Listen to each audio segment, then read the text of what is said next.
मंत्र पाठ करेंगे।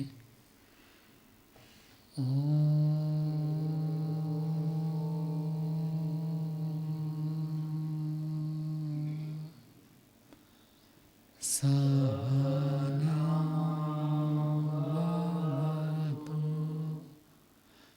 सहनौ भुनक्तु सह वीर्यं करवावहै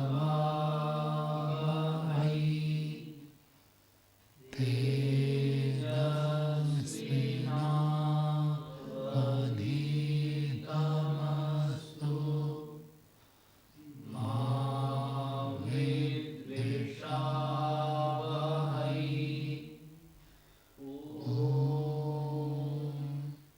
शांति शांति शांति।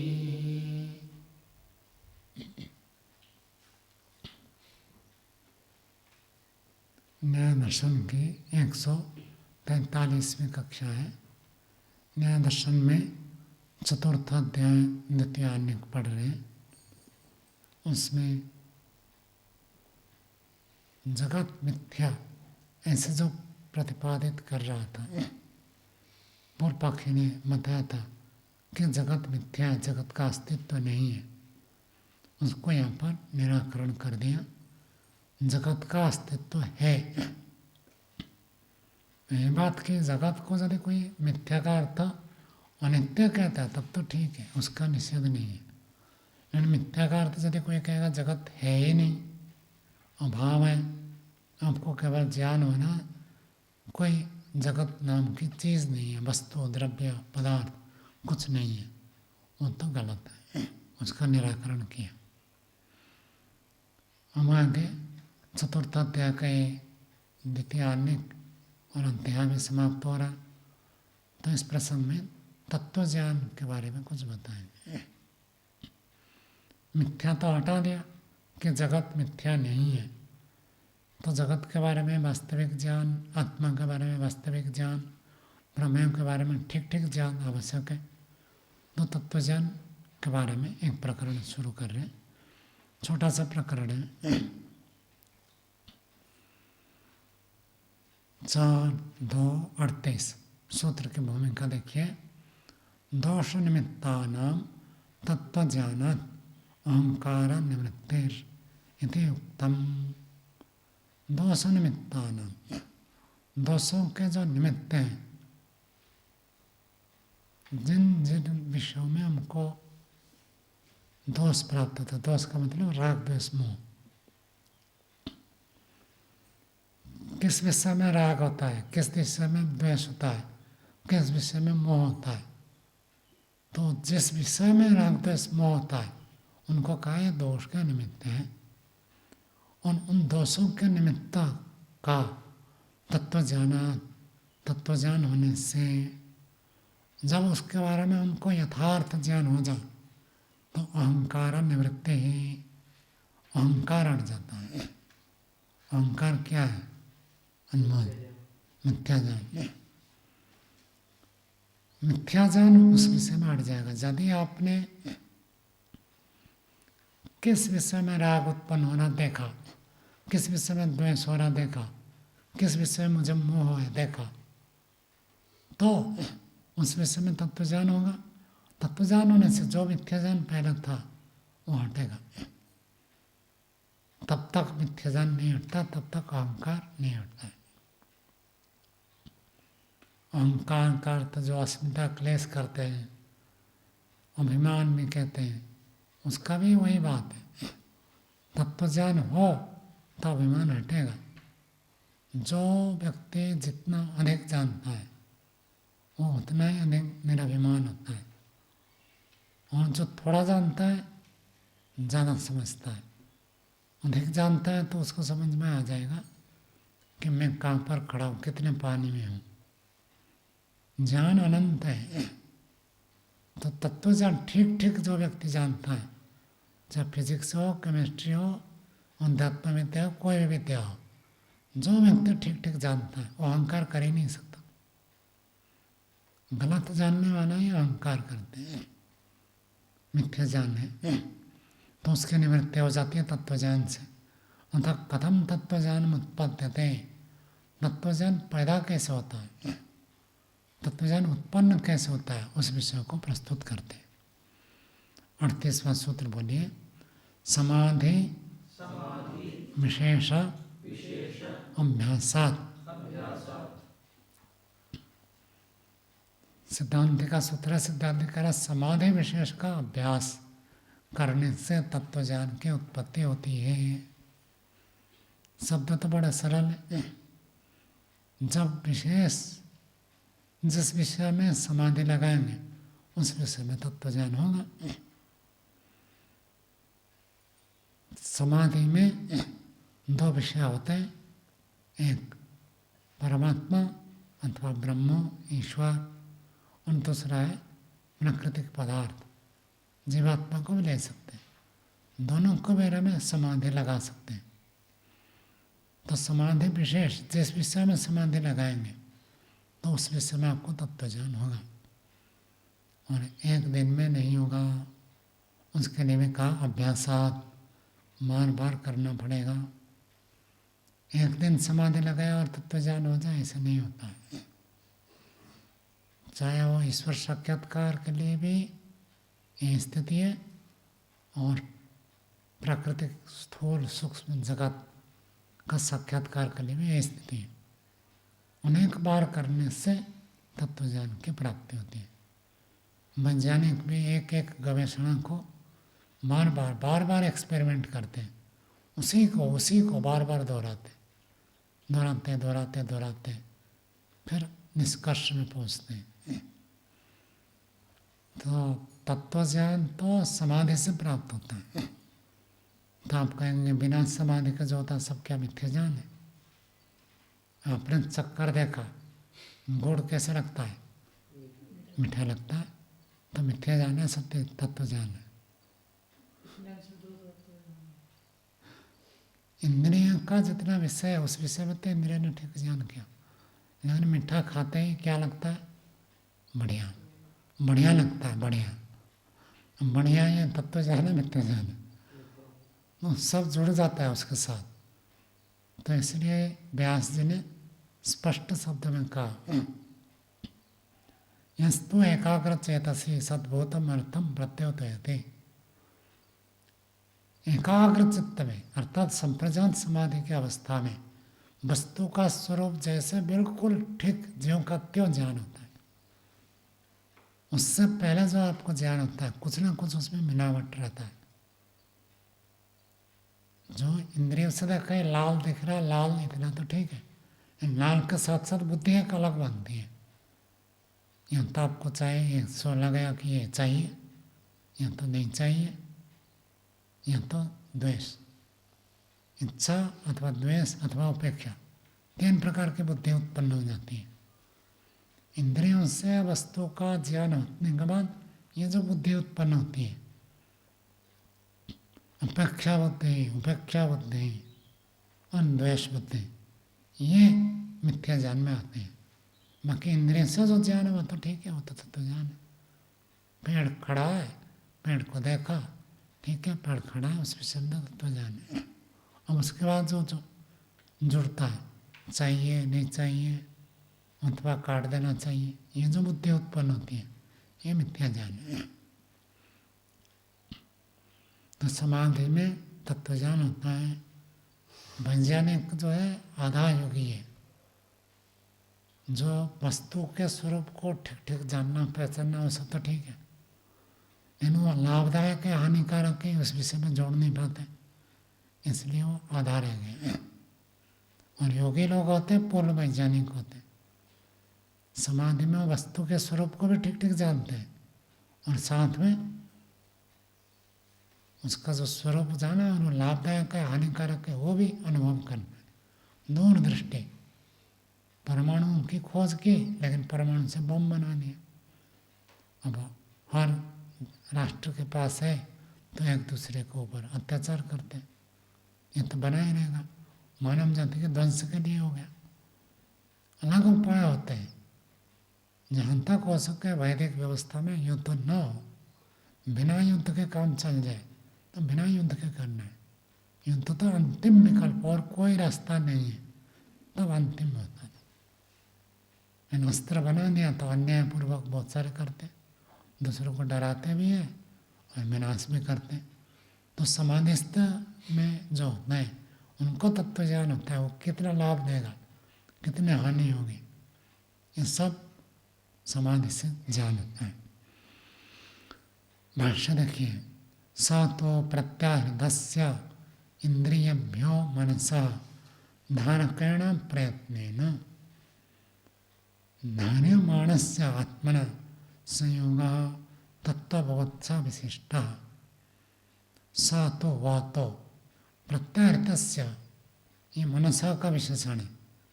इंद्रियभ्यो को पहले लाइए, इंद्रियों से, प्रत्याहृतस्य मनसा, इंद्रियों से जो हटा हुआ मन है, उस मन का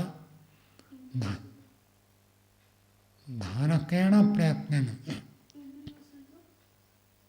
हटा हुआ है, इंद्रियों से जुड़ेगा तो समाधि नहीं लगेगी। इंद्रियों के साथ संबंध बंद होता है मन का, तब समाधि लगती। वही बात है, योग चित्त वृत्ति निरोधा, चित्त के वृत्तियाँ निरोध हो जाए, वृत्ति इंद्रियों के साथ जुड़ जाए तो वृत्ति बनेगी, तो वृत्ति निरोध हो तो समाधि। तो प्रत्याहृतस्य, वहाँ से जो हटा दिया गया, कहाँ से? इंद्रियों से। ऐसे मन का धारकेण प्रयत्न, एक धारक प्रयत्न है। मन शरीर को धारण करता, पीछे पड़ा था, यदि मन नहीं रहेगा तो शरीर धड़ाम से गिर जाएगा। तो धारक प्रयत्न तो मन का रहता है, लेकिन जो वृत्ति वाला पक्ष है वो बंद रहता है।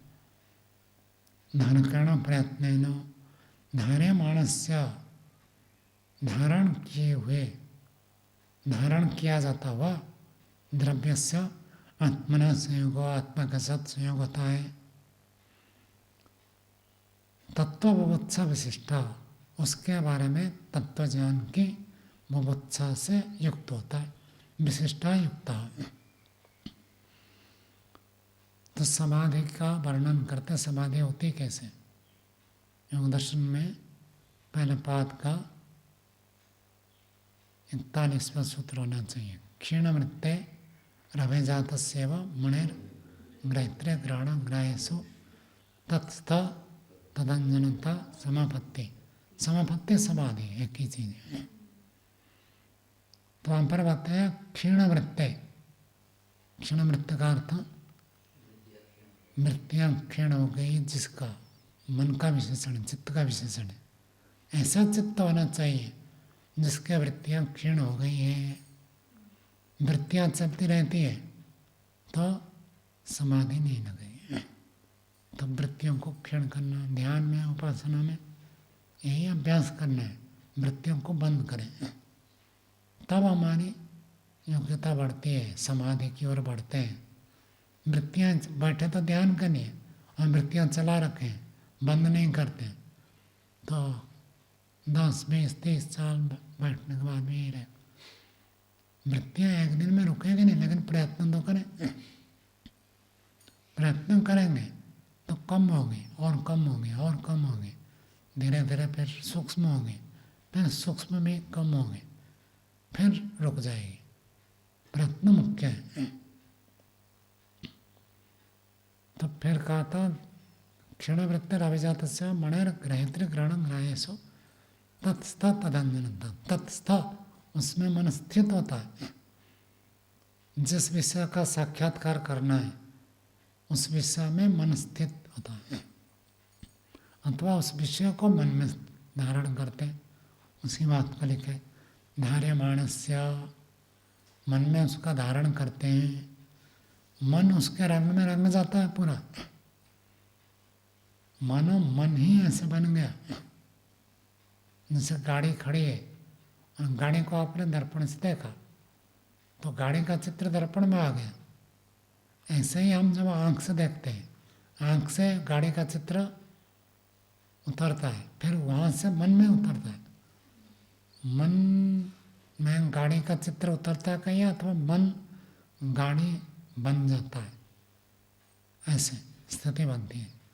ईश्वर ने चित्त को ऐसे बनाया, वो एक विचित्र पदार्थ है, भौतिक पदार्थ नहीं है। मन ऐसे पदार्थ है, अभौतिक पदार्थ है, जो कि जिस वस्तु के साथ संबंध होता है उसके स्वरूप से वो रंग जाता है। रंग जाना कहने से केवल कलर नहीं है, रस होगा तो उस रस वाला बन जाता है, गंध हो तो गंध वाला बन जाता है, जैसा है वैसे बन जाता है।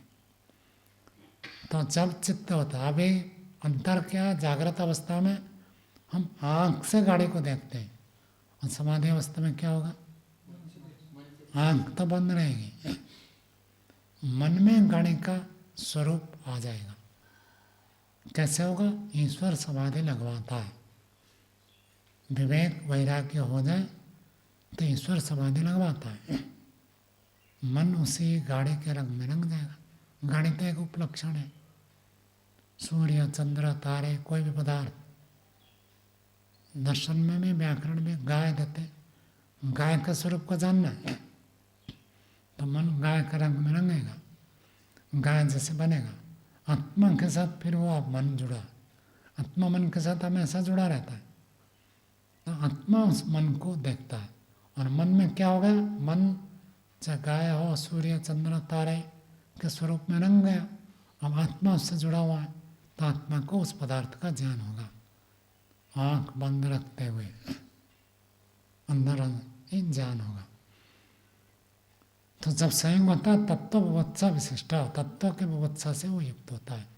संप्रज्ञात समाधि में तो वो चाहता है कि प्राकृतिक पदार्थ चाहे सूर्य हो, चंद्र हो, अथवा इनके जो सूक्ष्म परमाणु हो, वो कैसे होते हैं मैं जानूं। ये जो जानने की इच्छा है उसको कहते हैं बुभुत्सा, जानने की इच्छा।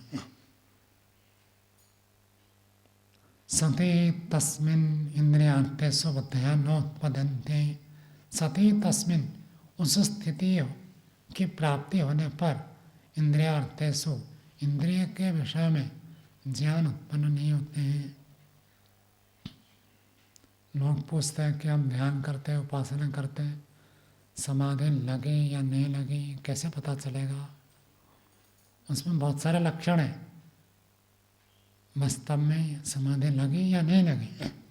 उनमें से एक लक्षण ये है, क्या, इंद्रियार्थेषु बुद्धयः नोत्पद्यन्ते, इंद्रिय के विषय में ज्ञान नहीं होगा। जब इंद्रियों के विषय में ज्ञान हो रहा है तो अभी समाधि नहीं लगी है। और ऊंची स्थिति में समाधि में भी अलग अलग स्तर है।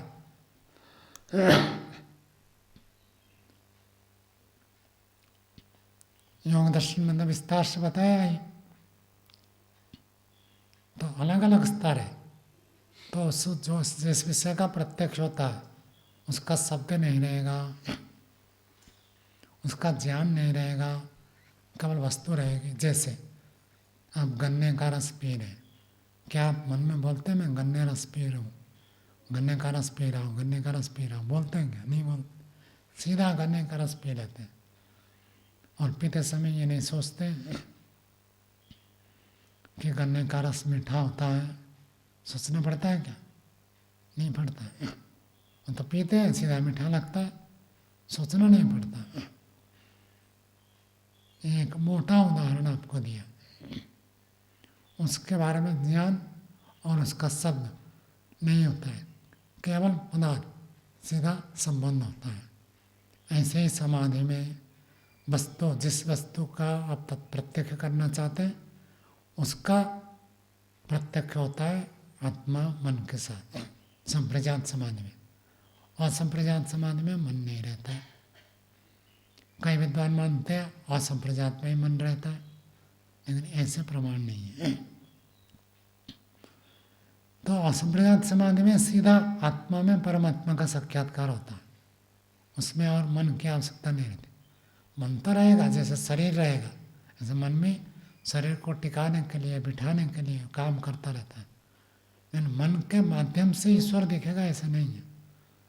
जैसे मैं समाधि में सूर्य को जानना चाहता हूँ, तब मन सूर्य के रंग में रंगेगा, मन को मैं आत्मा देखूंगा। और संप्रजात में ऐसे नहीं होता है। तो बाहर के विषय सब बंद हो जाते हैं, उसकी ऊंची स्थिति और ऊंची। देश काल निमित्त का ज्ञान नहीं होगा। आपको जब पता चल रहा है कि मैं उड़ीसा में बैठा हूँ, शिवानंद तपोभूमि आश्रम में बैठा हूँ, तो अभी समाधि नहीं लगी है। आपको पता चल रहा है कि अभी समय हुआ है 10:57, तो अभी समाधि नहीं लगी आपको। मतलब ये तो 10:57 तो आँख से देखने से पता चला। आपको यदि पता लग रहा है ये प्रातः काल है, सायंकाल नहीं है, रात्रि नहीं है, दिन का है, पूर्वाह्न है, आज इतना तारीख है, ये सब बोध हो रहा है, तो अभी समाधि नहीं लगी। अन्य निमित्तों का ज्ञान हो रहा है, तो भी समाधि नहीं लगी है। अपने शरीर का ही भान हो रहा है, तो अभी समाधि नहीं लगी है। मन को मैंने रोक रखा हूँ, ऐसे भी भान हो रहा है, तो अभी समाधि नहीं लगी। ये सब उपलक्षण है, और भी स्थितियां हैं। इन सब स्थिति से जब रहित हो जाता है, केवल उस पदार्थ का ही स्वरूप बोध होता है और कुछ नहीं होता है, तब समाधि एक मोटी परिभाषा है, आप समझ सकते हैं। कहते हैं तद अभ्यास वसात तत्वबुद्धिर उत्पत्ति, उसका बार बार अभ्यास करने से तत्व ज्ञान की उत्पत्ति होती है। इंद्रियों की वृत्तियों को रोक दिया, और जो आप समाधि में एकाग्रता में पदार्थ का साक्षात्कार करने के लिए प्रयत्न किया, पहले कुछ सेकंड के लिए होगा, कुछ सेकंड से पढ़कर फिर अधिक काल के लिए होगा, फिर कुछ मिनट के लिए होगा, फिर घंटे भर हो सकता है, फिर कई घंटे तक भी अभ्यास हो सकता है। ये अभ्यास करते करते स्थिति धीरे धीरे धीरे धीरे बढ़ती जाती है।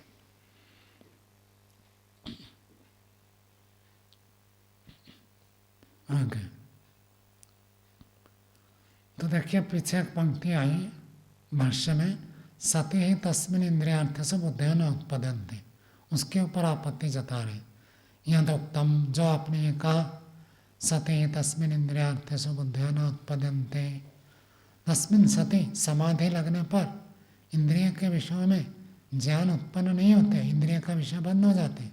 इति एतत्, ये जो कथन किया, पूर्व पक्षी कह रहा है, 39वां सूत्र बोलिए, न अर्थ विशेष प्राबल्यात्। पूर्व पक्षी कहता है ये संभव ही नहीं है। क्या संभव नहीं है? इंद्रियों का विषय बंद हो जाए, संभव ही नहीं है। बहुत सारे लोग कहते हैं ना, समाधि किसकी लगती नहीं है, ऐसे सब नाटक करते। क्यों?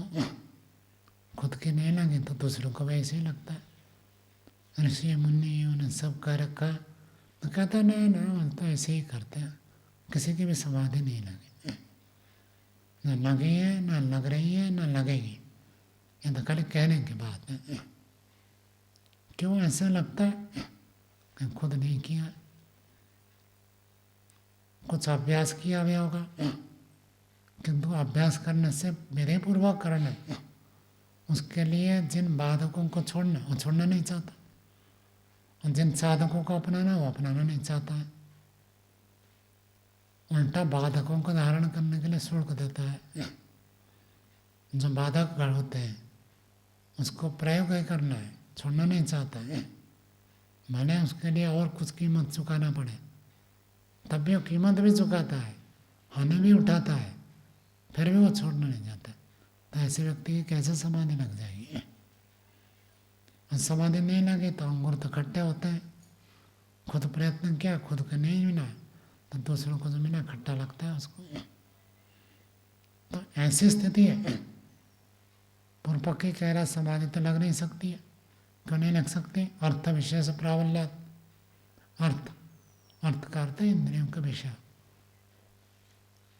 आप आँख बंद करके बैठे और कोई आकर हेलोजन लाइट आपके मुंह में लगाए, तो आँख बंद रहेगी या खुलेगी?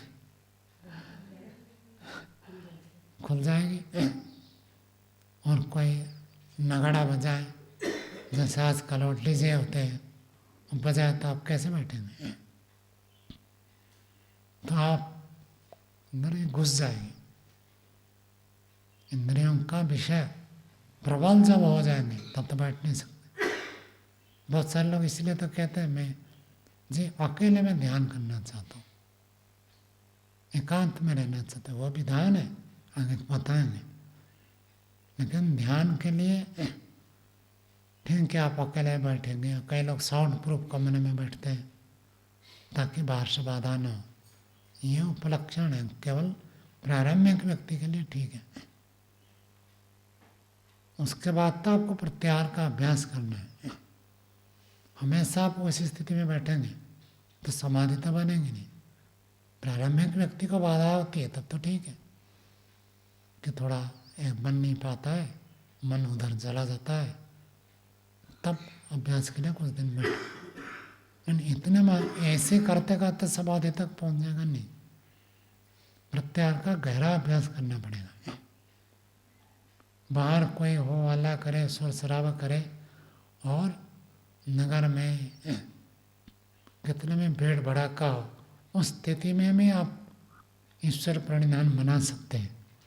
तब जाकर समाधि की स्थिति लगेगी, ऐसे नहीं लगेगी।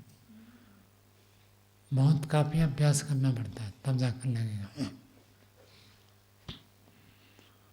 तो स तो प्रत्यय हृदय नहीं न अर्थ विशेष प्राबल्यात। पूर्व पक्षी कह रहा है इंद्रियों का विषय उत्पन्न न हो यह स्थिति अर्थात समाधि की स्थिति संभव नहीं है, क्योंकि अर्थ विशेष की प्रबलता होने से अर्थ प्रबल होते हैं, विषय प्रबल होते हैं। शब्द स्पर्श रूप रसगंध इतने प्रबल है तो आपको समाधि लगने ही नहीं देंगे और संसार में चलते रहते हैं। आप साउंड प्रूफ कमरे में बैठ गए, किसी को आवश्यकता हो दरवाजा खटखट खटखट खटखट करेगा, क्या करोगे? उससे अच्छा दरवाज़ा खुला करके बैठो, कोई आकर देखेगा बैठा है तो चुपचाप चला जाएगा। तो मैं तो इसलिए दरवाज़ा कभी बंद नहीं करता, कुंडी नहीं लगाता। रोजड़ में भी कभी कुंडी नहीं लगाता था, यहाँ भी नहीं लगाता हूँ। खुला रखो, जिसको देखना वो देखेगा, ध्यान में बैठा तो चला जाएगा।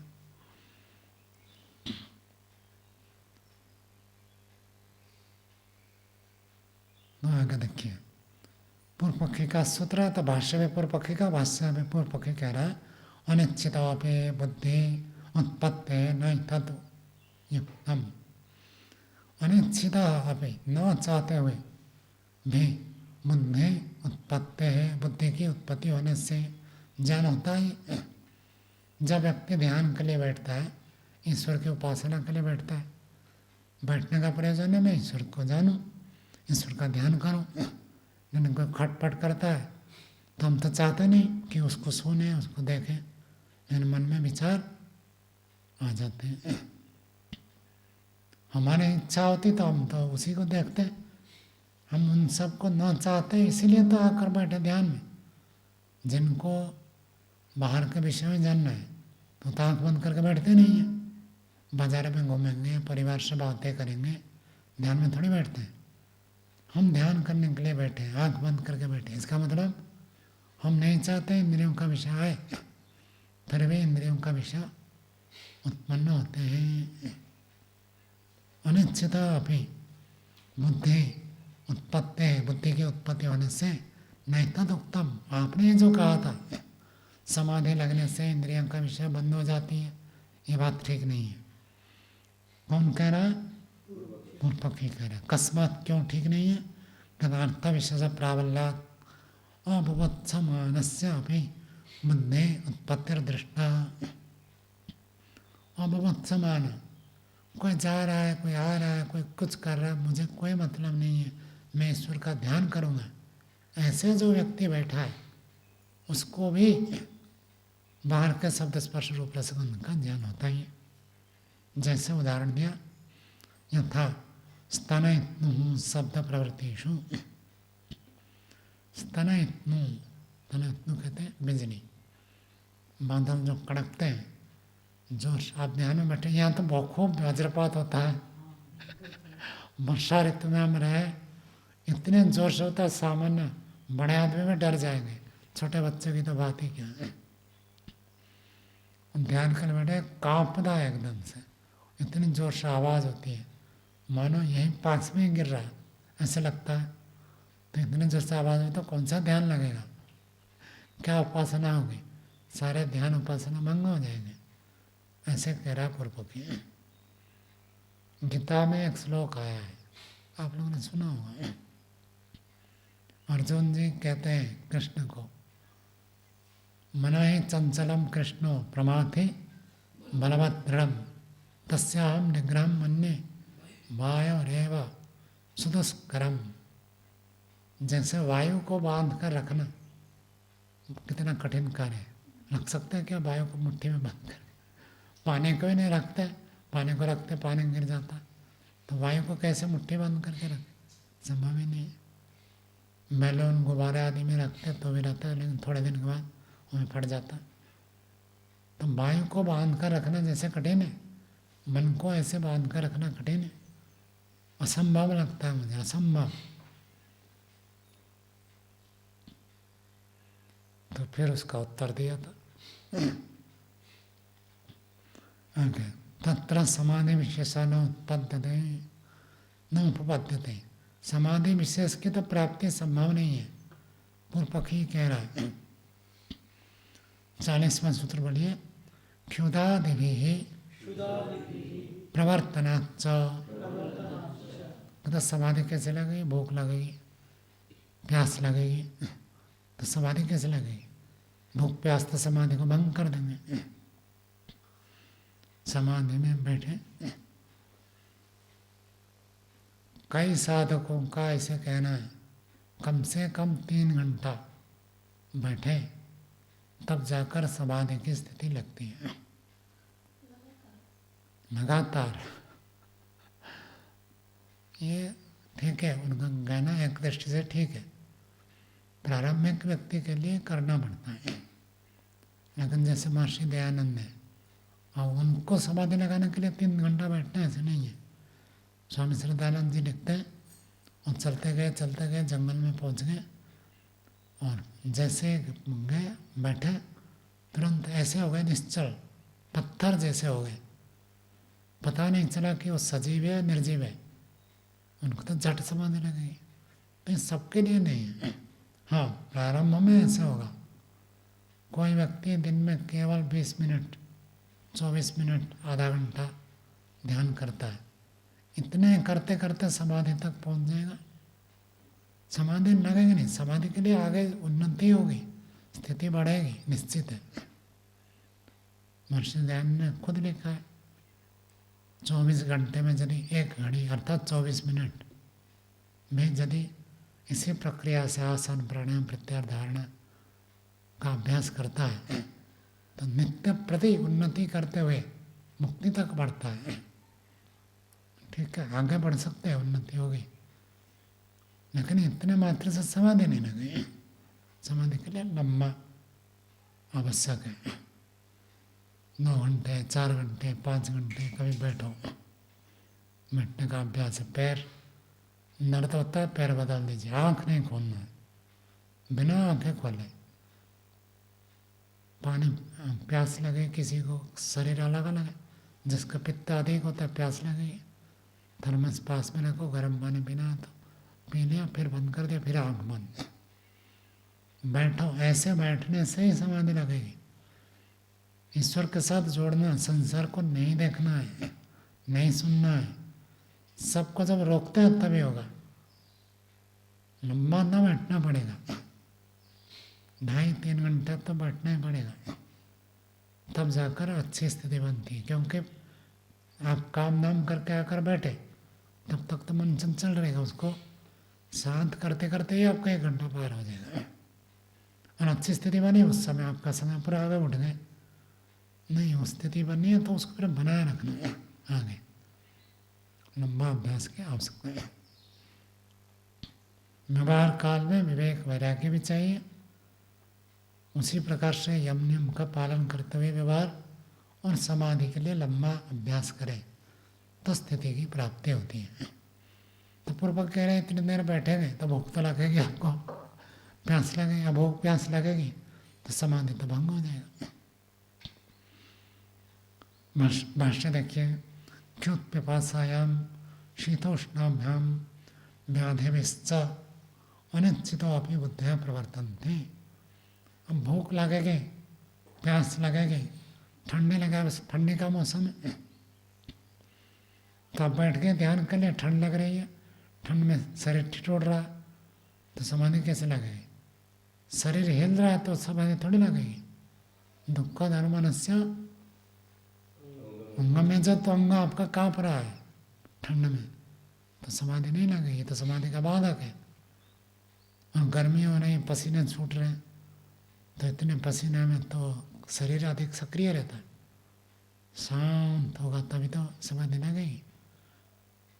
ऊर्जा चलती रहती है गर्मी में, ऊर्जा क्षय होता रहता है, क्रियाशीलता बनी रहती है तो समाधि नहीं लगेगी। व्याधि और रोग हो जाए तो रोग योग का बाधक है,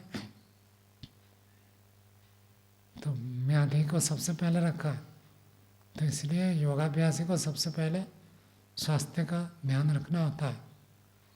स्वास्थ्य रक्षा के लिए आवश्यकता है, जो आवश्यक जितना आवश्यक है उतना प्रयोग करना, उसके अतिरिक्त यदि प्रयोग करता तो योगाभ्यास नहीं है, मादक माना जाएगा और तपस्वी माना जाएगा। और शरीर रोगी हो जाएगी तब तो निराकरण के लिए जो भी साधन चाहिए प्रयोग करना चाहिए, रोगी नहीं पड़ना है। वो कहता है रोग हो जाए तो समाधि तो लगेगी नहीं, चाहे दांत दर्द हो, आँख दर्द हो, सिर दर्द हो, पेट दर्द हो, पैर में दर्द हो, हाथ में दर्द हो, कहीं भी हो, पीड़ा बाधा बुखार हो, कुछ भी रोग हो तो बाधित करे, ऐसे पूर्व पक्षी प्रस्तुत कर रहा है। तो ज्ञान तो उत्पन्न होते हैं, तस्मात् एकाग्र अनुभवती ही। एकाग्र का अर्थ समाधि, एकाग्रता होगी तभी तो समाधि लगेगी, एकाग्रता नहीं बनेगी, ये पूर्व पक्ष ने कहा। आगे अस्तु एतत् समाधि विहाय मिथ्यानम। सिद्धांत कह रहा ठीक बात है, मान लिया, सर्दी गर्मी भूख प्यास ये सब समाधि में बाधक है। समाधि अवस्था नहीं, ये व्युत्थान अवस्था है। उन व्युत्थान निमित्तम समाधि प्रत्यनिगम च, और जब व्युत्थान का निमित्त है वो सबके सब समाधि के प्रत्यनिक भी होते हैं।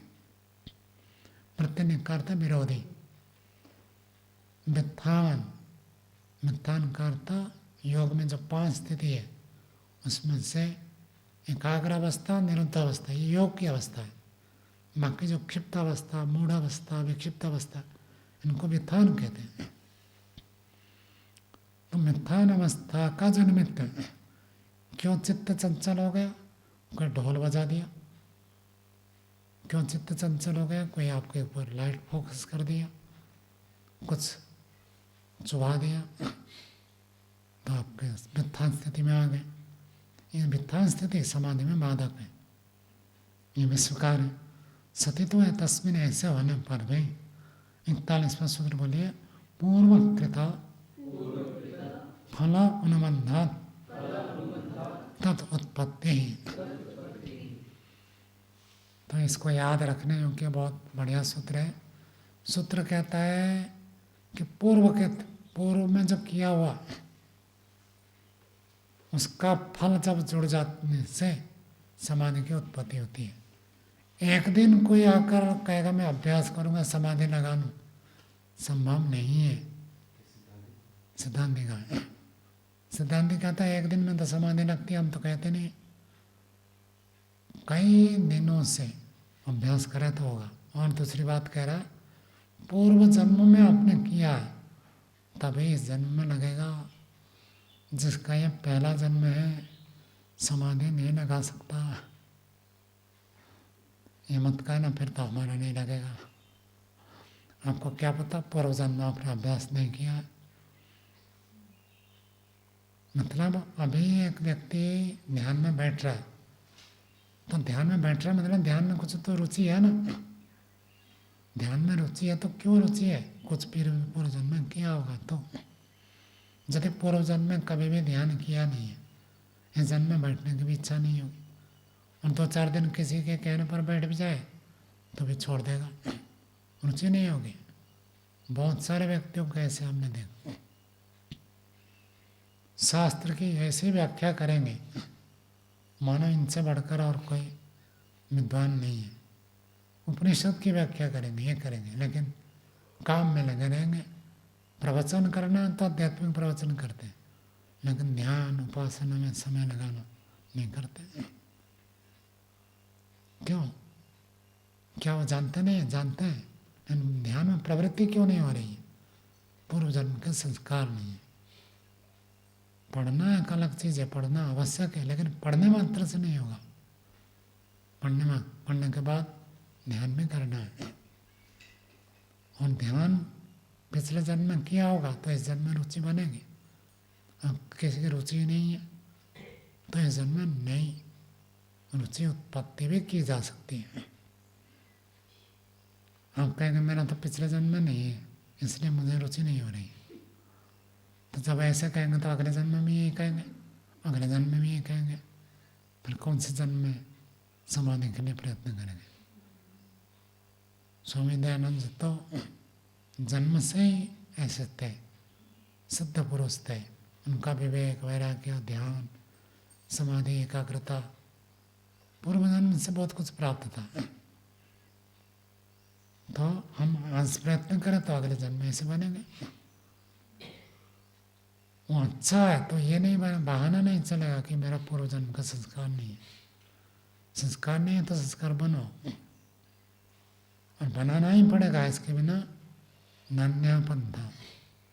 वेद कहता है तमेव वेदत्व, उसको जानकारी और कोई रास्ता नहीं है। और किसी रास्ता से होता तो सब लोग उसी रास्ते से कर लेते। वेद भी कह देता चाहे ये रास्ता अपना जाए वो रास्ता। ईश्वर को जानना पड़ेगा, और ईश्वर जानने के लिए समाधि लगानी पड़ेगी, और समाधि के लिए ध्यान अभ्यास करना पड़ेगा। पिछले नहीं है तो इस जन्म में आरंभ करो, आज से कर दो। चिंतन करने से उसको बल मिलता है। जब वृत्तियां उत्पन्न होती है, वृत्ति कौन उत्पन्न करता है? ऐसे सोचे गए उसी के ऊपर जब लग जाते हैं वृत्तियां शांत हो जाती है। उपाय तो बहुत है, करना पड़ता है। तो सिद्धांत ने कह रहा पूर्वकृत, पूर्व जन्म में किए हुए अभ्यास का जब फल अनुबंध होता है, संबंध होता है, जुड़ जाता है, तद उत्पत्ति समाधि की उत्पत्ति हो जाती है। पूर्वकृत जन्मांतर उपचित तत्वज्ञान हेतु धर्म प्रवर्तक।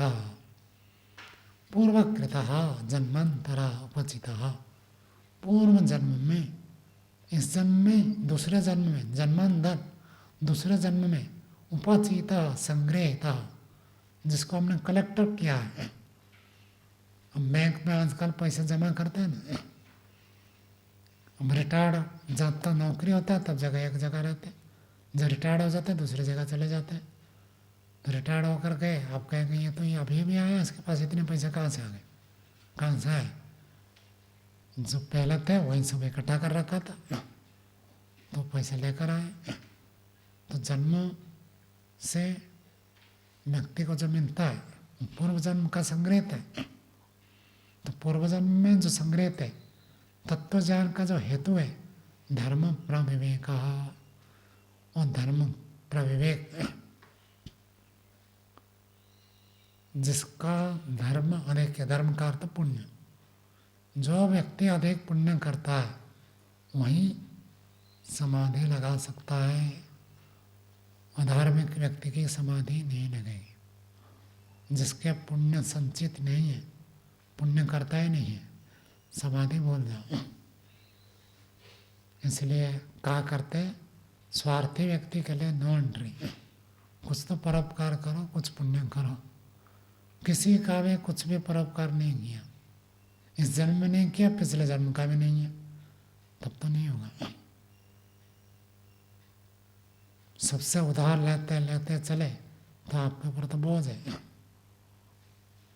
माता पिता से भी लिया, उनका कुछ उपकार नहीं किया। शिक्षक अध्यापकों से पढ़ा, उनको कुछ दिया नहीं। समाज से लिया, समाज को कुछ दिया नहीं। राष्ट्र से भोगा, राष्ट्र को टैक्स नहीं दिया, कुछ नहीं किया। केवल लिया है, दिया कुछ नहीं है, तो ऐसे व्यक्ति का नहीं होगा। धार्मिक साधु संत जो होते हैं उनके जीवन में आप देखोगे प्रवृत्ति ऐसे होती है, स्वयं कष्ट उठाकर दूसरों को सुख देते हैं। जो सोचता है मुझे पहले मिल जाए, दूसरे कष्ट उठाए, वो कभी भी समाधि नहीं प्राप्त कर सकता।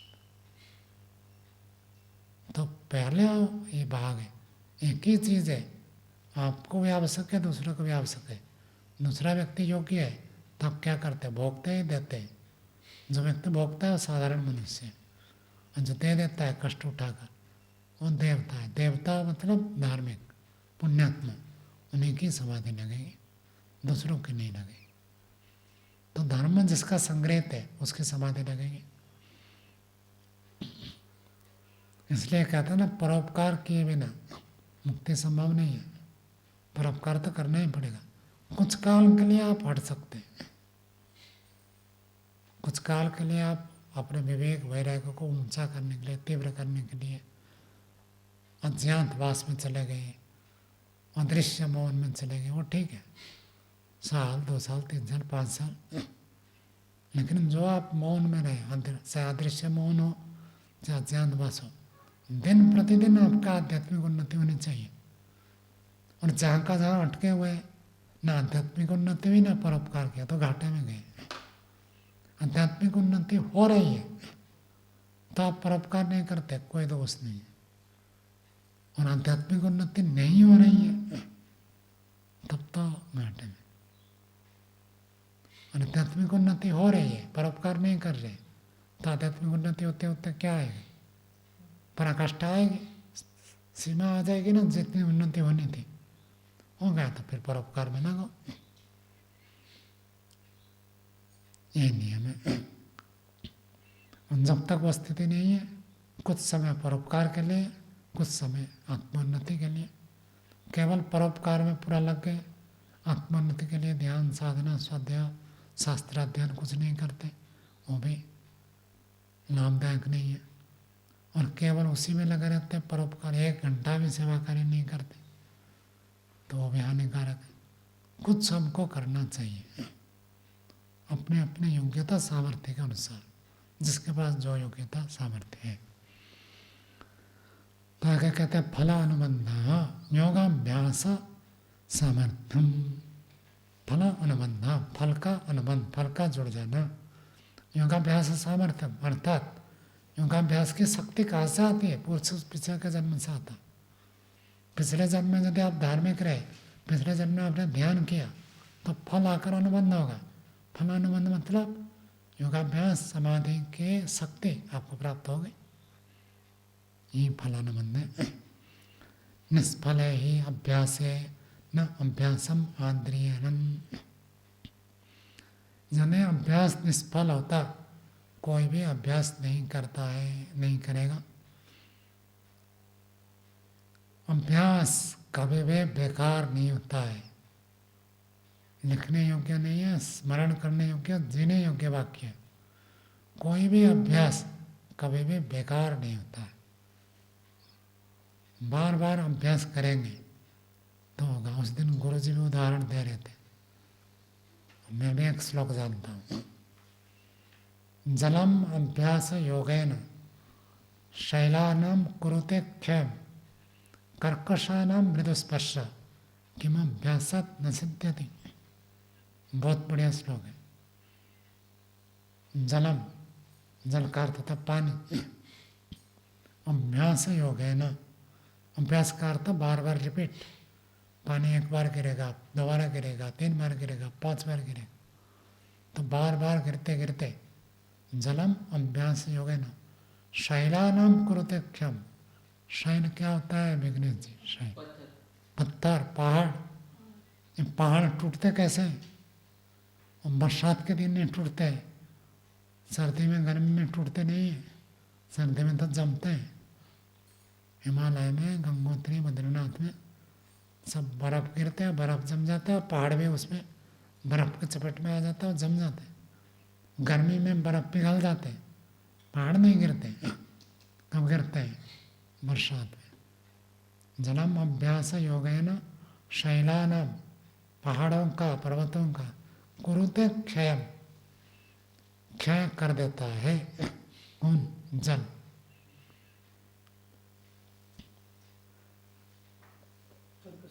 कर्कशानम मृदु स्पर्श, पत्थर का स्पर्श कैसे छुएगा तो कैसे लगता है? कठोर। कर्कशानम शैलानम, कठोर जो पर्वत है उन कठोरों का, कर्कशानम मृदु स्पर्श, जल का स्पर्श कैसे? जल को छुएगा तो कोमल है, हाथ डाला हाथ घुस जाता है। तो कोमल स्पर्श वाला जल, कर्कश स्पर्श वाले पत्थर को भी कर्कशानम मृदु स्पर्श किम अभ्यासात न सिद्ध्यति, अभ्यास से क्या नहीं सिद्ध होगा? अभ्यास से हर बात सिद्ध हो सकती है। आप कहेंगे जब मजदूर काम करते हैं उनको अष्टाध्याय याद करके दिखाओ, पता चलेगा अभ्यास से होता है कि नहीं होता है। बड़े बड़े अच्छे अच्छे पढ़े लिखे भी अष्टाध्याय हाथ में लेते हैं, फिर नमस्ते कर लेते हैं, कहते नहीं मैं हमारे बस के नहीं है। क्या सबके हो जाएंगे? इस जन्म में ना हो, अगले जन्म में होगा, और इस जन्म में ना हो ऐसी बात नहीं है। प्रयास करना पड़ेगा प्रयत्न पूर्वक। गुरु जी ने उस दिन क्या कहा? आचार्य डॉक्टर देवव्रत जी मीमांसा में उन्होंने PhD किया, और उनके जैसे शास्त्रीय विद्वान आजकल बहुत कम उपलब्ध है। उन्होंने क्या कहा? कम से कम एक दिन में एक सूत्र बस करो। ऐसे भी करेंगे तो योग्यता बढ़ जाएगी। तो होगा नहीं ऐसी बात नहीं है। और व्यक्ति करना नहीं चाहता, उसको लाभ नहीं दिखता है, तो क्या हो रहा है? सामान्य नियम नहीं है पहला अष्टाध्यायी पढ़ो, फिर प्रथमावृत्ति, एकादशिका, महावास्य पढ़ो, फिर दर्शन पढ़ो। लेकिन लोगों को अष्टाध्यायी से इतना परेशानी हो जाती है, कहते हमारे बस के नहीं, हम करेंगे नहीं, पूरा ही छोड़ दें। इसलिए उनको अनुवाद पढ़ाकर फिर दर्शन पढ़ाते। भाई दर्शन पढ़ोगे तो थोड़ा मत आपको लगेगा, अभ्यास होगा कुछ याद करने का, सुनने का, समझने का, तो फिर आगे और कर सकते हैं। जिसके पास सामर्थ्य है, जिसकी आयु अभी कम है, उनको तो अष्टाध्यायी करना ही चाहिए।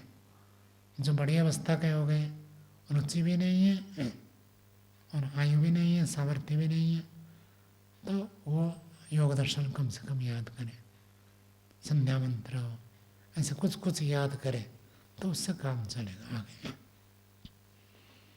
तो अभ्यास का इतना सामर्थ्य है, उसी बात को आगे लिखा है। अभ्यास कभी भी निष्फल नहीं होता है। यदि अभ्यास निष्फल होता तो कौन अभ्यास करेगा? कोई भी नहीं करेगा।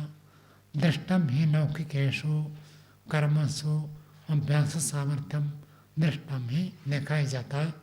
लौकिकेषु, लौकिकेषु कर्मसु, लौकिक कर्म में, संसारिक काम धाम में अभ्यास सामर्थ्यम, अभ्यास का सामर्थ्य देखा जाता है। आपने कभी ऐसे किसी व्यक्ति को देखा जिसने साइकिल चलाना सीखने का अभ्यास किया और उसका साइकिल चलाना नहीं आया? ऐसे कभी किसी को देखा है? अभ्यास नहीं किया या अभ्यास किया नहीं है, ये अलग बात है। अभ्यास नहीं किया ना, छोड़ दिया। ना करने वाला तो बहुत है, मैं भी देखा हूँ। साइकिल चलाता है नहीं, स्कूटी चलाएंगे या तो स्कूटी भी नहीं चलाएंगे, कहता 2 पहिया वाले गाड़ी तो गिर जाएंगे, कम से कम 4 पहिया होनी चाहिए। 4 पहिया में कम से कम गिरेंगे नहीं, ठोकर लगेगा तो गाड़ी टूट फूट जाएगी, हम तो बचेंगे ना, तो इसमें तो हम गिर जाएंगे। तो ऐसे वो अलग बात है। लेकिन जिन्होंने भी अभ्यास किया, शुरू में लगता पता नहीं कैसे, आजकल तो जमाना बदल गई है, लेकिन पहले जब लोग सीखते थे क्या लगता था? 2 पहिया ऐसे घूम रहे हैं और उसमें हम बैठकर चले, किधर भी गिर सकता है। व्यक्ति कैसे चल पड़ता है? जब तक नहीं चलाता तब तक ऐसे लगता है, और जब खुद चलाता है तो पता चल जाता है कुछ भाई कोई कठिन नहीं हो सकता। ऐसे ही तैरने का ऐसे ही अन्य 50 चीज़ें। बिजली का काम है, व्यक्ति को डर लगता है कि इतने सारे तार है, बिजली का ऑफ में नहीं किया, छू लेता है कौन से तार को, पता नहीं मर जाएगा। और जब करते करते अभ्यास हो जाता है, और चालू लाइट में भी काम करता है। लाइट है वो जानता है, फिर भी हाथ में पकड़ लेगा, कुछ नहीं होगा। वो जानता है कैसे करने से वो होगा। ऐसे चप्पल ऐसे जूते होते हैं, उनमें शौक नहीं लगेगी। खड़ाव पहन कर करेंगे तो शौक नहीं लगेगा, जूते चप्पल में लगेंगे। एक तो भूमि से ऊंचाई भी होनी चाहिए अच्छी पर्याप्त, और वो ऐसे आर्द्र नहीं होना चाहिए, शुष्क होना चाहिए, और नमी नहीं होनी चाहिए मौसम में, तो पकड़ लेते हैं। कई लोगों को मैंने देखा चप्पल पहने बढ़िया से, ये जो डेकोरेशन वाले होते हैं सब चालू बिजली में करते हैं काम, उनको पता है। तो अभ्यास करते करते हो जाता। पहले दिन तो लगेगा नहीं नहीं यहाँ बिजली है, मर जाऊंगा। तो अभ्यास करते करते पता चल जाता है। बिजली के तार और टेलीफोन के जो होते हैं, टेलीफोन एक्सचेंज होते थे, कभी देखोगे सैकड़ों नहीं हजार हजार तार होते हैं। देखोगे तो दिमाग चक्कर खा जाएगा। पता नहीं कौन सा तार कैसे है, किसका लाइट खराब हो गया, किसका लाइट बंद हो गया, कैसे पता चलेगा। वो व्यक्ति जानता है, उसका फोन बंद है, काम नहीं कर रहा, जाकर ठीक उसी को सुधार करता है। अभ्यास से इतना हो जाता है। हम लोग कितने लोग से परिचित हैं, 100 आदमी, 200, कुछ 100 व्यक्ति हमको जानते हैं, हम जानते हैं। अलग अलग लोग देखेंगे, हजार हजार व्यक्तियों के साथ उनका संपर्क होता है और सबको पहचानते हैं। ये कैसे होता है? शुरू में व्यक्ति नहीं हो सकता, अभ्यास करते करते। अब हमारे पास इतने लोग हैं, इतने लोगों का नाम पता है। और किसी गुरुकुल में आपको देखोगे 100 विद्यार्थी है, 200 है, तो ये लगा इनका नाम कैसे याद रखते आचार्य लोग, कौन सा विद्यार्थी है, क्या है, कैसे पता चलता? अभ्यास से हो जाता है। तो अभ्यास का बहुत महत्व है। तो अभ्यास से समाधि भी लगेगी। लौकिक कार्य हो जाते तो समाधि क्यों नहीं लगेगी? आगे देखिए, प्रत्यनिका परिहारार्थम च, और जब बाधक होते हैं उन बाधकों को हटाने के लिए 42वां सूत्र बोलिए, अरण्य गुहा पुलन आदेशो योगाभ्यास उपदेश। कहाँ पर जाकर योगाभ्यास करें? सिद्धांत का सूत्र, सिद्धांत कह रहा है आपको बाधा हो रही है तो अरण्य जाओ। अरण्य का तो जंगल, देखो हम जंगल में बैठे हैं, घनघोर जंगल है, 10 मीटर भी नहीं है, बस आश्रम से निकलो बाउंड्री के पास ही जंगल है। तो कहते हैं हाँ भालू है, आती है, और बड़ा है, बड़ा सिंह जिसको कहते हैं, वो उपलब्ध होते हैं, मारकर खा जाते हैं यहाँ लोग। तो इतने पास में जंगल में, तो जंगल में जाओ, नगर के चमक दमक में जो रहते हैं समाधि नहीं लगेगी। कभी तो आपको सारा कुछ छोड़ना पड़ेगा। संन्यास से इसलिए होता है कि सब कुछ छोड़ना है।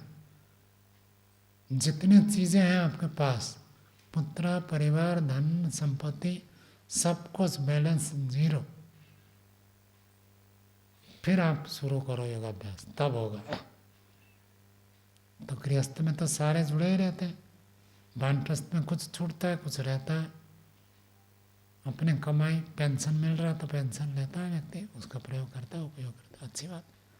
धार्मिक कार्य में लगाता है, पुत्र परिवार से भी संबंध रख सकता है, उनको उपदेश दे सकता। संन्यास में सब कुछ छोड़ना होता है, 0। बिना इसके सब कुछ छोड़े बिना समाधि नहीं लगेगी। मन से तो सब कुछ छोड़ना ही पड़ेगा। माता पिता भाई बंधु कुटुंब धन संपत्ति सब छोड़ा, कुछ नहीं। मैं जिसको आप मैं मानते हैं उसको भी छोड़ना, और जिसको मेरा मानते हैं उसको भी छोड़ना, दोनों छोड़े तब जाकर समाधि लगेगी। तो घर में रहते हुए छोड़ देना सब संभव ही नहीं है। तो इसलिए कहा अरण्य में जाओ, जंगल में जाओ, गुहा, गुहा का अर्थ गुफाएं। गंगोत्री में हम कहते हैं एक गुफा ऐसे मिला इतना लंबा, यहाँ से यज्ञशाला तक लंबा है। यज्ञशाला क्या है, और गेट तक इतना लंबा है। हाँ हाँ, ऊंची थी, वहाँ सिर नहीं टकराता था, ऊंची बहुत है। हमारे छत जितना इतना होगा और अधिक होगा। वहाँ सब रहते थे। वो लोगों ने कहा कि पांडव इसमें आए थे, महाभारत काल के जो 5 पांडव हैं यहाँ आए थे, इसलिए उसका नाम पांडव गुफा है। और साधु ऐसे लोग रहते हैं, वो धूनी जलाते हैं ना, ठंड लगती है तो धूनी जलाते, तो काला काला कर दिए थे। जाना अंधेरा तो था, टॉर्च जलाकर जाना पड़ता था, उसमें ऐसे नहीं जा सकते। बहुत बड़ा गुफा, और एक व्यक्ति रहने के लिए गुफा बहुत सारे हैं। देखा, प्राकृतिक गुफा है, मनुष्यकृत नहीं है।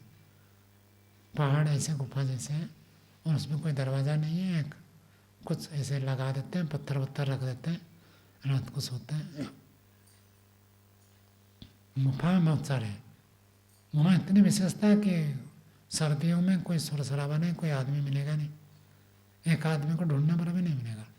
पूरे गंगोत्री इलाका में मैं जब गया था उस समय केवल 22-25 लोग रहते थे, ऐसे सुनने में आया।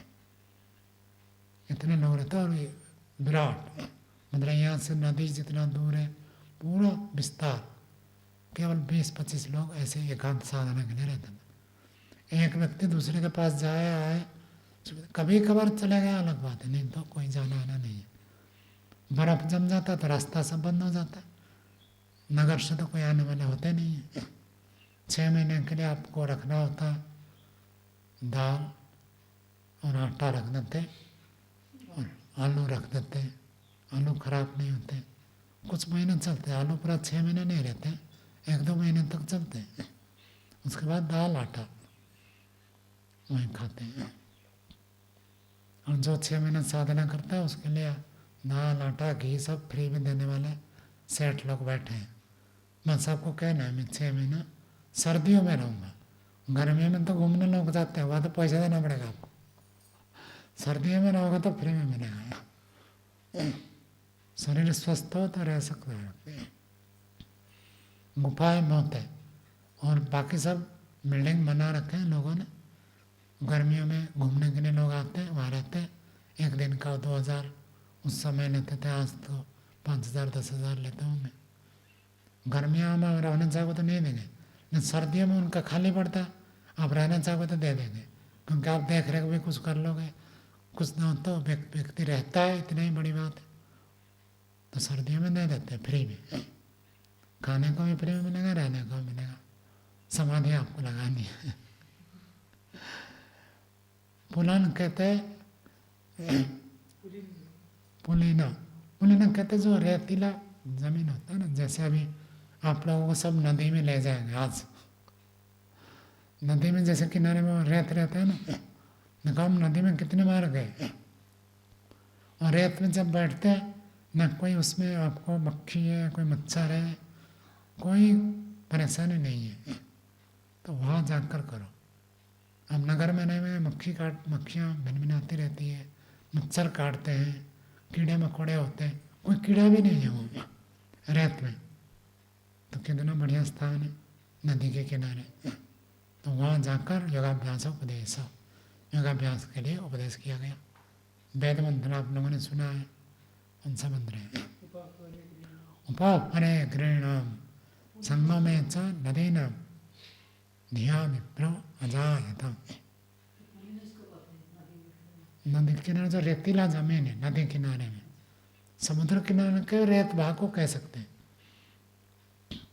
तो वहाँ जाकर योगाभ्यास का विधान किया। पैदल जाना पड़ेगा, गाड़ी में नहीं। 3 किलोमीटर है, जो चलना चाहे 4:30 बजे जा सकते हैं। हाँ, एक जगह पर 2 किलोमीटर रास्ता खराब है, और जो रास्ता बढ़िया है उसमें जाएंगे तो 3 किलोमीटर हो जाएगा। तो वहाँ जाकर योगाभ्यास करो, वहाँ ध्यान करो, उपासना करो, समाधि लगाओ, ये उपदेश दिया गया। यदि आपको नगर में, घर में, परिवार में बच्चे आते जाते रहते हैं, और भी लोग हैं बाधित करते हैं, उनका कार्य अलग है, उनकी दिनचर्या अलग है, तो आप घर से जाओ, जंगल में योगाभ्यास करो। भाष्य देखिए, योगाभ्यास जनिता धर्म जन्मांतर अपनी अनुवर्तते। योगाभ्यास से उत्पन्न होने वाला जो धर्म है, धर्म मतलब समाधि का जो अभ्यास, उसको भी धर्म कहते हैं। वो जन्मांतर में भी, दूसरे जन्म में भी अनुवर्तते। अनुवर्तते क्या है? अनुवृत्ति चलती है। अष्टाध्यायी सूत्र में जैसे ऊपर के सूत्र से अनुवृत्ति आती है, इस जन्म में अभ्यास करेंगे तो अगले जन्म में अनुवृत्ति जाएगी, इस जन्म में नहीं करेंगे तो अगले जन्म में भी नहीं जाएगी। प्रचय काष्ठागते तत्व ज्ञान हेतु धर्मे प्रकृष्ठायाम समाधि भावनायाम तत्व ज्ञानम उत्पद्यते। कहते प्रचय काष्ठागते, प्रचय उसको संग्रह करो, ध्यान करो, एक थोड़ी सी स्थिति बनेगी। और एक दिन ध्यान किया, बहुत थोड़ी स्थिति बनी, और एक दिन किया, थोड़ी थोड़ी थोड़ी थोड़ी स्थितियाँ बढ़ती जाती है। ऐसे बढ़ते बढ़ते जब काष्ठा का अर्थ चरम सीमा, काष्ठा गते चरम सीमा प्राप्त होने पर तत्व ज्ञान का जो हेतु है, धर्म है, तो धर्म होगा तो तत्व ज्ञान की प्राप्ति हो गई। तो तत्व ज्ञान का जो कारण बनता है वो धर्म, थोड़ा थोड़ा संग्रह करते करते करते करते विशेष हो जाता है। जब वो विशेष स्थिति को प्राप्त होता है, प्रकृष्टायाम, प्रकृष्ट हो जाने पर समाधि भावनायाम, समाधि भावना होने पर, समाधि की उत्पत्ति होने पर, मोकारते उत्पन्न, समाधि की उत्पत्ति होने पर तत्व ज्ञानम उत्पद्यते, फिर तत्व ज्ञान उत्पन्न होता है। अब एक व्यक्ति मजदूरी करता है, 300 रुपया मिलता है, 200 रुपया तो उसका एक दिन का खर्च हो जाता है, 100 रुपया बचाता है। 100 रुपया बचाएगा तो साल में कितना होगा?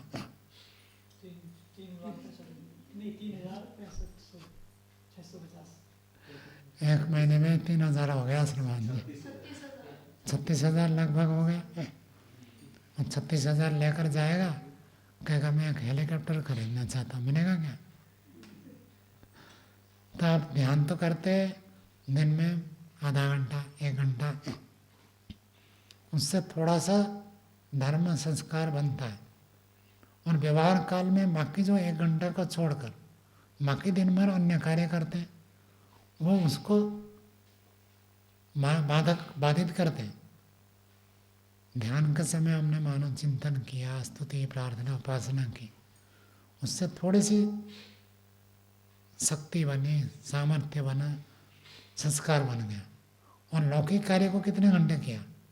12 घंटा, 15 घंटा, 18 घंटा किया, और उसके संस्कार बना। आप कहेंगे मैंने समाधि नहीं लगी, मैं 20 साल से कर रहा हूँ।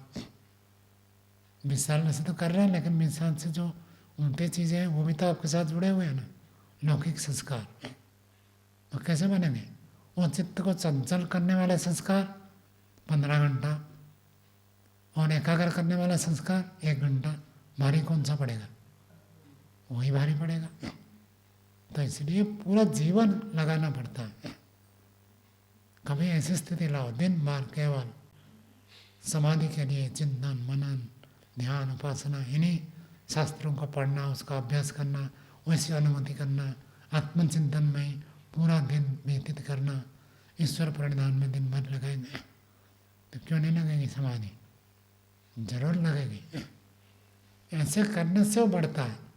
अब कमाते थोड़ा और उसके उल्टा खर्च करते ज़्यादा, तो आप तो उधार में चल रहे हैं।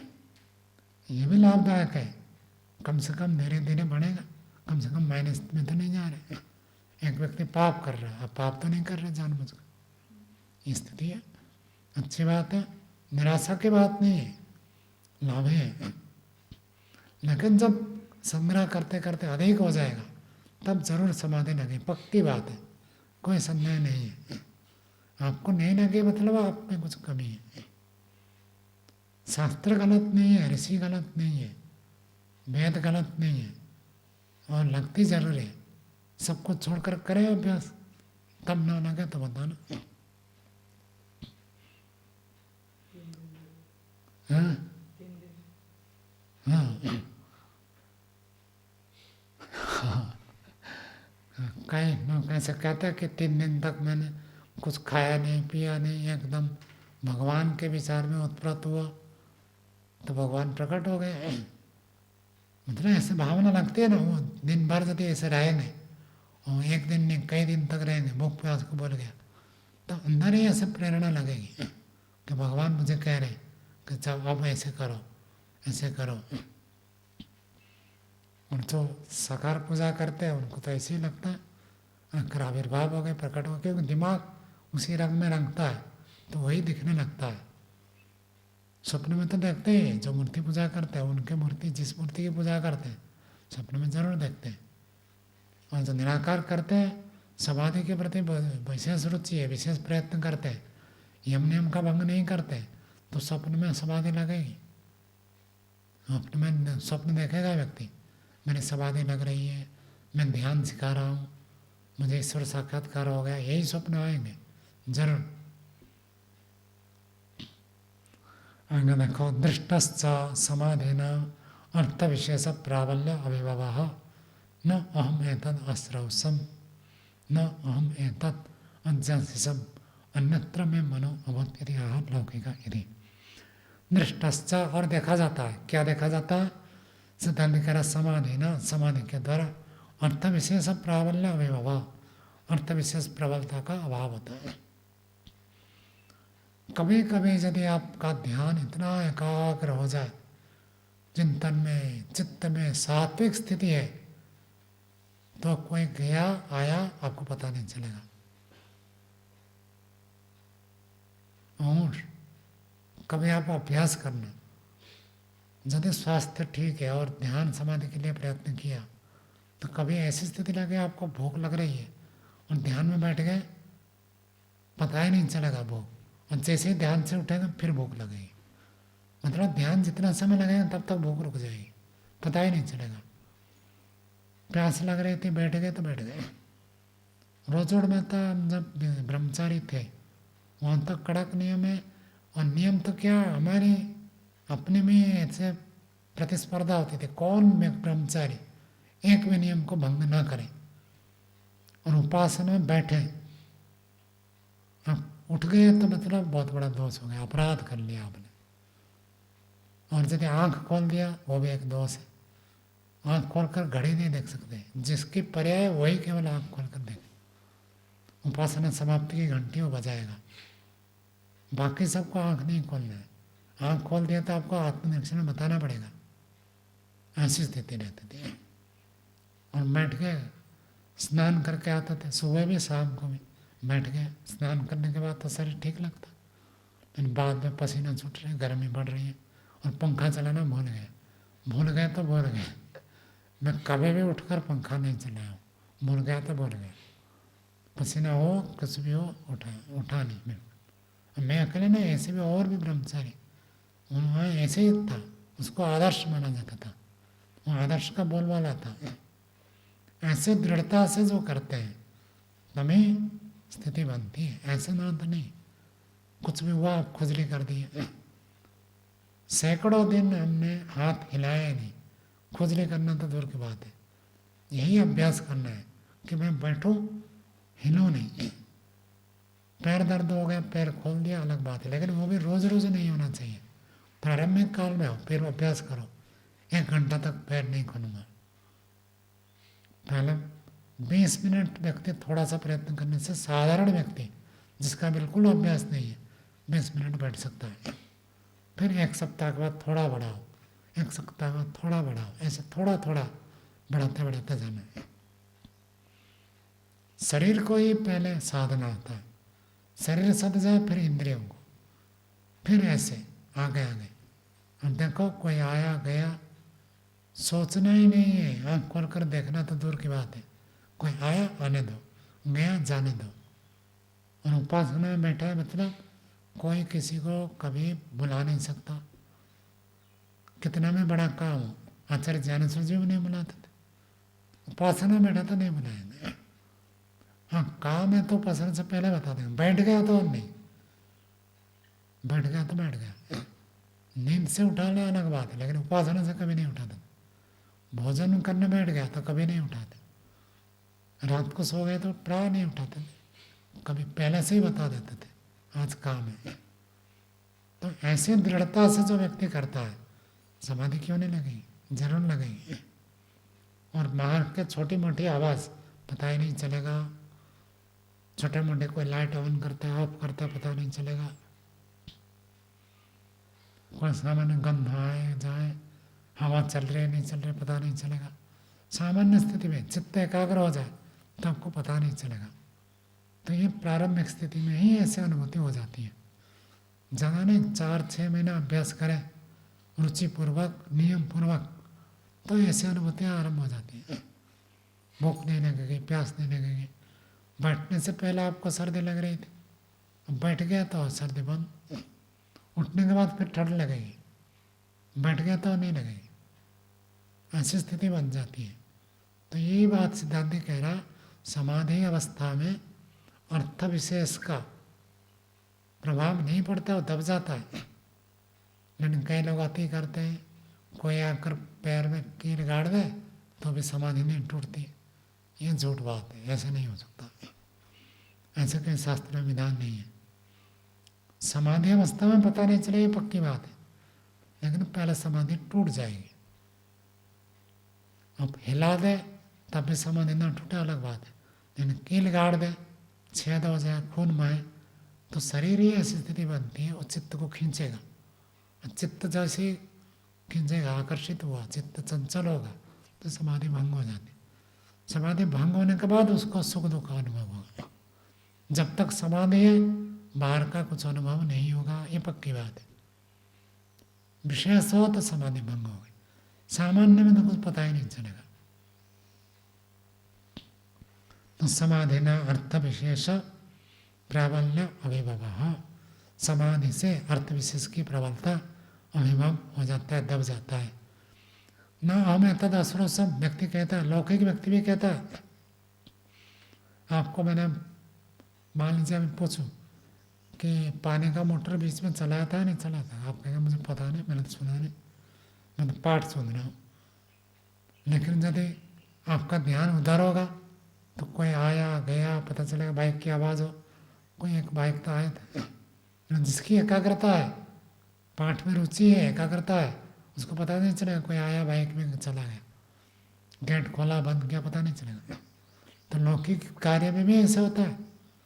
पहले लोग उसका उदाहरण देते हैं घड़ी का, जो घड़ी रिपेयरिंग करते थे वो इतना एकाग्र सूक्ष्म पुर्जे होते थे ना, बड़े लाइट लगाकर और लेंस लगाकर देखते थे, और एकाग्र होने पर ही काम होगा। तो कहीं आए गए तो उनको पता नहीं चलता था।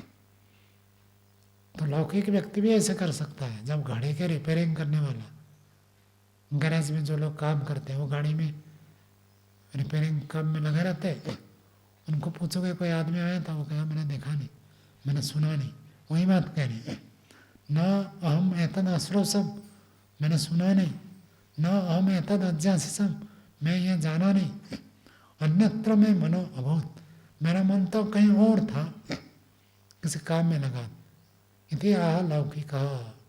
और जो व्यक्ति किसी विचार में खोए रहते हैं उनको बाहर का पता नहीं चलता। पीछे भी आया था, क्या बताता, व्यासक्त मनसा, व्यासक्त मन वाले किसी विषय में विशेष रूप से जो आसक्त होते हैं उनको बाहर का पता नहीं चलता। चलो समय तो हो गया। आप क्या पूछ रहे थे ज्ञान प्रकाश? सन्यासी लोग तो उनके बैंक खाते में तो बहुत ज़्यादा पैसे आते हैं, तो बहुत सारे सन्यासी हैं। तो प्रश्न क्या है? आप तो सूचना दे रहे हैं। प्रश्न ये है कि उनके फिर कैसे समाधि लग रही है, उनका कैसे वो योगाभ्यास हो रहा है? नहीं, सन्यासी हो तो पैसा रख नहीं सकता, ऐसी बात नहीं। आप यदि कहोगे पैसा रखने से समाधि नहीं लेगी, तो महर्षि दयानंद के पास भी तो रुपये थे। जिसने 1000 दे दिया उसको उस समय 500 दिया था। उस समय 500 मतलब आज कितना होगा? 500 रुपये प्रसिद्ध है। 500 रुपये देता उस समय, 150 साल पूरा हो चुका है, कितना होगा? इतना लाख तो उसको दिया जिसने मार दिया, 500 को दिया। और जो ब्रह्मचारी थे उनको सब सुवर्ण आदि भी दिए थे, ऐसे सुनने में आता है। और पटवस्त्र जिसको कहते हैं विशेष दुशाला आदि दिए थे, पैसा तो उनके पास भी था। मैंने क्या कहा कि जब आपको संन्यास लेना है उससे पहले के बैलेंस छोड़ना पड़ेगा। आज आप संन्यास लेंगे तो आज आपके बैंक के खाते में जितने हैं उसे बांटना पड़ेगा। तो पैसा खाते में आने से पहले संन्यास ले लो। संन्यास लेने के बाद फिर कोई दान दक्षिणा देता है, उसको अच्छे कार्य में लगाते हैं तो रख सकते हैं। लेकिन यदि उसमें भी आप कहते हैं मेरा है तो वो दोष है, समाधि नहीं लगेगी।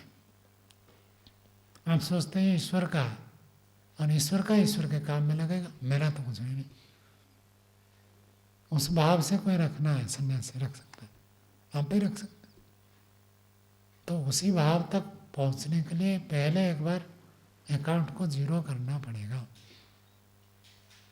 इसलिए तो लोग कहते हैं मैं 10-20 लाख कमा लूँगा, 1 करोड़ कमा लूँगा, फिक्स डिपॉजिट कर दूँगा, फिर योगाभ्यास करूँगा। नहीं तो भीख मांगनी पड़ेगी। भीख मांग कर मैं साधना करना नहीं चाहता, नहीं लगेगी समाधि। भिक्षा मांगनी ही पड़ेगी, दूसरों के सामने हाथ फैलाना पड़ेगा, नहीं तो नहीं लगेगी समाधि। अपने पैसा से समाधि नहीं लगेगी, ईश्वर के पैसे से लगेगा। ईश्वर लोगों को प्रेरित करता है, अच्छे व्यक्ति को दो, सब लोग नहीं देंगे, कोई ना कोई देगा। हर आदमी आपको दान देगा ऐसी बात नहीं है, लेकिन कोई भी नहीं देगा ऐसी।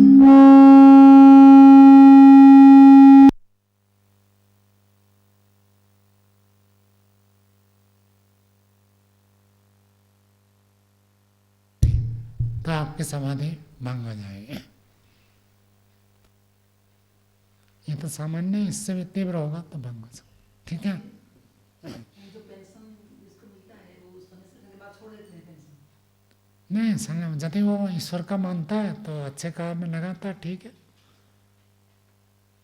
एक बार गुरुकुल करनाल में आए थे स्वामी केवलानंद जी, तो मैंने उनसे कहा कि आप मुझे योगाभ्यास सिखाइए, मैं आपका शिष्य बनना चाहता हूँ।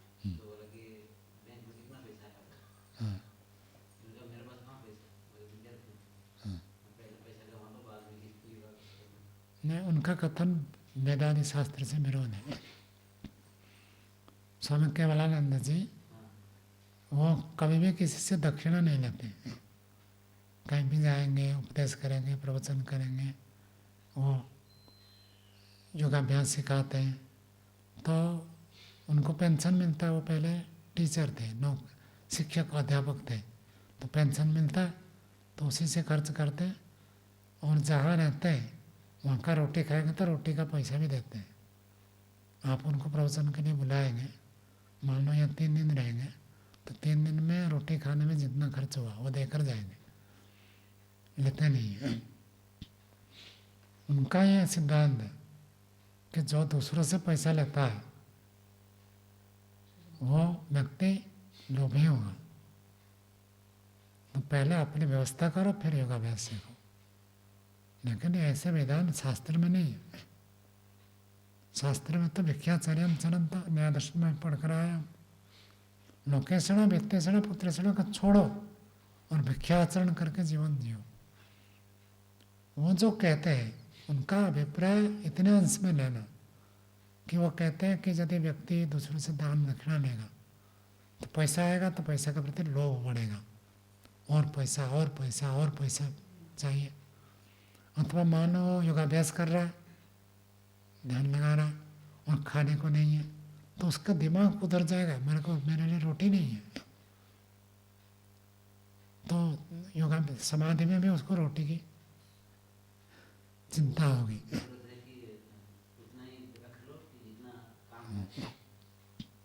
तो इस दृष्टि से वो कहते हैं, लेकिन इस भावना को ही हटाना है ना।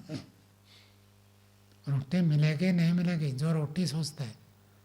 मैंने जब नया नया ब्रह्मचर्य बना था 6 महीना भी नहीं हुआ था, स्वामी सत्यवती जी को पूछा, यदि संसार के किसी भी पदार्थ की इच्छा नहीं करेंगे समाधि लगाने के लिए, उनका ये निर्देश है किसी भी सांसारिक पदार्थ की इच्छा नहीं रख सकते। तो मैंने कहा फिर रोटी कैसे खाएगा व्यक्ति? तो स्वामी जी का उत्तर था, जो रोटी की चिंता करता है उसकी समाधि नहीं लगेगी। रोटी की चिंता है आपको पड़ रही है तो समाधि में वही याद आएगा। ऐसा नहीं है कि रोटी आपको नहीं मिलेगी, व्यवस्था होती है, सब हो जाती है। और महर्षि दयानंद को स्वामी मेरे जी ने कहा, तुम सन्यासी हो, अपनी व्यवस्था खुद करो। व्यवस्था हुई या नहीं हुई? हो गई। आपको घर छोड़ते हुए कितने दिन हो गए? आज तक कभी खाने को नहीं मिला, भूखे रहे? तो फिर ये कहना ही बेकार है कि खाने को नहीं मिलेगा योग अभ्यास करने से। लोग तो पागल है। कोई व्यक्ति ध्यान समाधि लगाना चाहता है, उसको पैसा देने के लिए, खाने को देने के लिए। लोग तो तड़पते हैं, ऐसे योग्य व्यक्ति बताओ, हम देना चाहते हैं। और खाने के लिए तो कोई मना नहीं करेगा। हाँ, आपको मुझे 1 करोड़ रुपया दे दो, मना कर देंगे। लेकिन आपको वो चावल दे दो, यहीं पर आपको कितने लोग मिल जाएंगे। आप कहो कि मैं 6 महीना तक ध्यान करूँगा, 6 महीने के लिए दाल चावल घी सब्जी सब व्यवस्था के लिए दे दो, मैं ही दे दूँगा। दूसरों को मांगने की आवश्यकता नहीं। ध्यान लगाने वाला को कभी कमी नहीं होती है, ये केवल बहाना है। तो पहले कमा लूँगा फिर ध्यान लगाऊंगा। ईश्वर यही कहता है, तुम्हारे पास जो है सब कुछ मुझे दे दो, तुम्हें जो चाहिए मैं दे दूंगा। तुम देना नहीं चाहते, लेना चाहते तो पहले दो फिर लो, नियम है। और देना नहीं चाहता व्यक्ति, छोड़ना नहीं चाहता, तो मैंने कहा कैसे? जो छोड़ता है उसको ज़्यादा मिलता है। इसलिए सन्यासी बनने से पहले उसको कोई स्वामी नहीं कहता है। जब सब कुछ छोड़ देता है उसके बाद सन्यास होता है, तब क्या कहते हैं? स्वामी दयानंद, स्वामी श्रद्धानंद, स्वामी हो गए। छोड़ने के बाद जितना है उतना को छोड़ दिया, तब पूरे संसार का मालिक आप है। सारा संसार किसका है? ईश्वर का। और मैं किसका हूँ? मैं ईश्वर का हूँ। तो ईश्वर सबका मालिक है, तो मैं भी मालिक हूँ। मेरे बाप की संपत्ति है, न मानो बाप की संपत्ति में अधिकार है। सदाचार करेंगे तो सारी दुनिया आपकी है। किसी के पास भी रुपया हुआ हमारी है, उसमें कोई संकोच करने की बात नहीं है। और यदि सदाचार नहीं करते, अपने मेहनत से जो कमाया, मिट्टी खोद कर मजदूरी करके कमाया, वो भी आपका नहीं है, दंड मिलेगा। सदाचार करते, ठीक रास्ते में चलते, सारी दुनिया आपकी है। कोई व्यक्ति नहीं देता, उसका दोष है। कोई कहता भीख मांगता शर्म नहीं आता, वो उसकी अविद्या है, हमारे कोई दोष नहीं है। सदाचार व्यक्ति को खाने का अधिकार है, खा सकता है, उसको कोई पाप नहीं लगेगा। ठीक है, चलो।